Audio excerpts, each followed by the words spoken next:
हर माँ बाप का सपना होता है कि पढ़ लिख कर उनके बच्चे आईएएस, पीसीएस या आईपीएस अफसर बने, पर कुछ लोग ऐसे भी होते हैं जो इस मुकाम पर पहुंचने के बाद भी उसे त्याग देते हैं। इसी बात का उदाहरण तब हमने देखा जब एक ऐसा ही किस्सा हमारे सामने आया। दरअसल हम बात कर रहे हैं डीके पंडा की, जो कि आईपीएस बनने के बाद भी अपने पद को छोड़कर राधा बने फिर रहे हैं। यूँ तो दुनिया में श्री कृष्ण के कई भक्त हैं, लेकिन डीके पंडा की भक्ति के भी क्या कहने।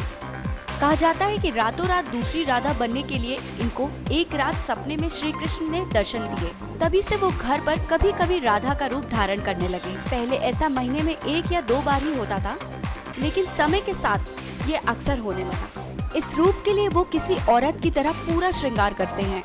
माथे पे बिंदी, हाथ में चूड़ियाँ, शरीर पर साड़ी, नाक में नथ और कानों में बालियां पहनते हैं। आईपीएस डीके पंडा के साथ काम करने वाले धीरेन बताते हैं कि 2005 में वो दूसरी राधा के रूप में सबके सामने आए। धीरेन ने ये भी बताया है कि उन्हें आईपीएस डीके पंडा की इस हालत के बारे में उनके घर काम करने वाले कर्मचारियों से बातचीत करने पर पता चला। मीडिया की माने तो 2009 में इनकी पत्नी ने इनके इस तरह की गैर जिम्मेदाराना हरकत के खिलाफ केस दर्ज कर दिया था। इसके बाद कोर्ट ने पंडा को अपनी पत्नी को जायदाद का हिस्सा देने का आदेश दिया।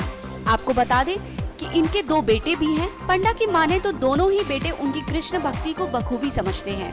इसके साथ ही पंडा खुद को राधा की बजाय श्री कृष्ण का भी रूप बताते हैं।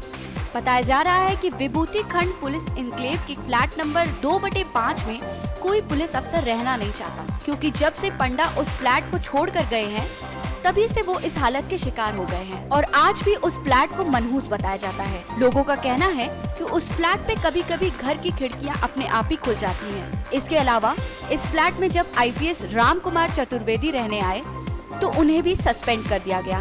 खैर, अब जो भी हो, डीके पंडा की जिंदगी ऐसी ही कट रही है।